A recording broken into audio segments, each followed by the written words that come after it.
Republicans in the state of Georgia are still furious over the fact that they lost their two Republican senators in the United States Senate.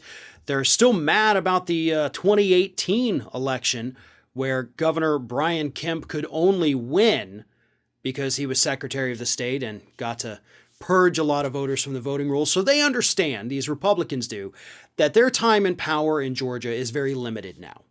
The demographics are shifting, people's attitudes are shifting, and they know that they cannot continue to stay in absolute power in the state unless, of course, they can suppress more voters, which is exactly what the state is working on. And a piece of legislation introduced recently by Republicans in Georgia is one of the most absurd pieces of voter suppression legislation we have seen from anywhere in a very long time.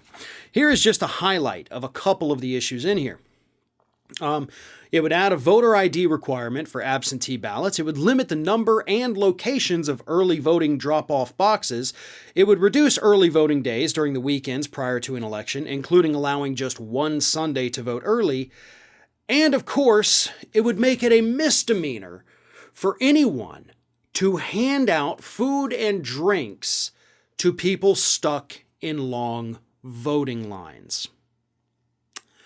Now, everything else I had mentioned prior to that point is things we have seen from Republicans all over the country in recent years.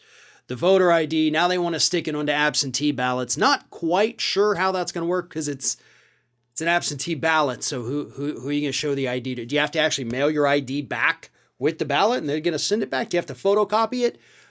Which is not necessarily something people are able to do in their homes.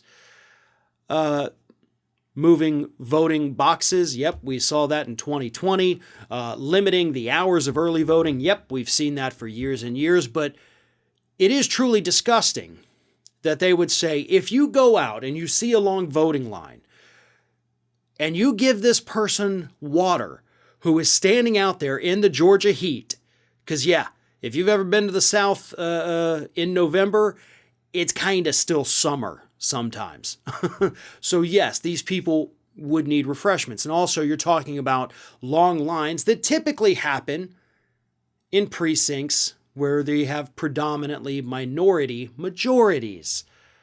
So that's what this is really punishing. This is punishing the black and brown voters in the state of Georgia, saying if you want to vote, you're going to be stuck in a line maybe for 3 to 4, sometimes even 6 hours.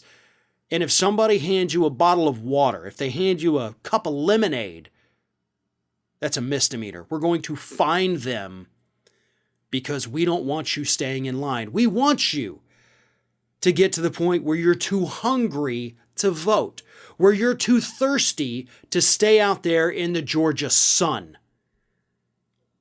This is beyond reprehensible by the Republicans in the state. And that's why I actually wanted to talk about this, because this shows how desperate they have become. They're no longer satisfied with their usual voter suppression methods, okay? It's not just, voter ID. Okay, well, let's limit the number of precincts. Now they're like, screw it. You don't get water. You don't get food. You got to stand outside on the sidewalk in the heat for 5 hours. They are constantly one-upping themselves to show you how disgusting they are. And folks in Georgia especially, remember this. When Republicans show you who they are, believe them.